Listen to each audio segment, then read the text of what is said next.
Tuxedo. It's the people of Tuxedo. They have already put their trust in me as of tonight, and I can't thank them enough.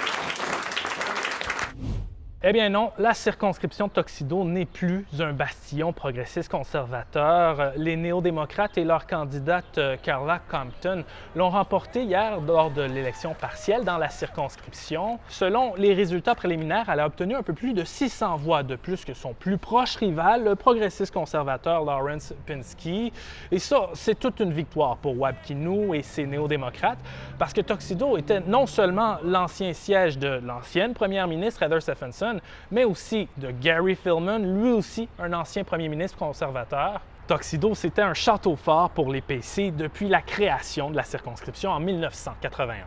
Ça nous démontre l'importance de notre projet de la démocratie. Ça nous démontre l'importance de se présenter et d'avancer nos idées. C'est dommage pour le peuple de Tuxedo et le peuple de Winnipeg et le peuple de Manitoba, mais j'espère qu'après quelques fois, on va faire une autre chose, on va gagner, on va faire quelque chose de bon pour les peuples. Mais bon, avec cette victoire, le NPD solidifie sa mainmise sur les circonscriptions à Winnipeg et selon le politologue Raymond Hébert, ça vient continuer les problèmes qu'ont les progressistes conservateurs à se faire élire dans les régions urbaines. Lawrence Pinsky, on dirait le candidat conservateur, n'a rien appris du tout de la dernière campagne en octobre dernier des conservateurs. Alors les conservateurs devront changer de ton, à mon avis, et devenir beaucoup plus positifs.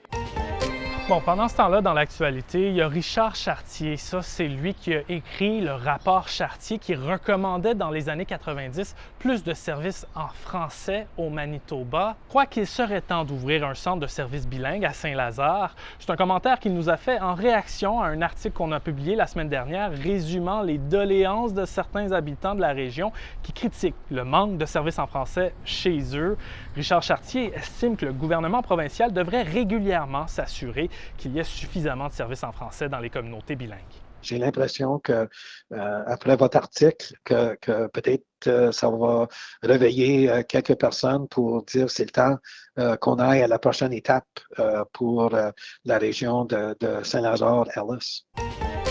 Et puis en terminant, si vous êtes membre de la Caisse Groupe Financier, vous avez jusqu'à ce soir pour voter sur l'avenir du service bancaire.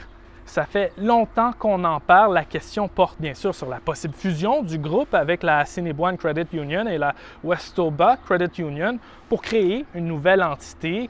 Les membres peuvent s'exprimer dans les urnes, dans toutes les succursales de la Caisse ou en ligne sur son site web.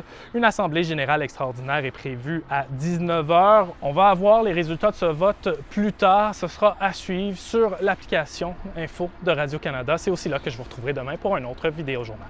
Au revoir!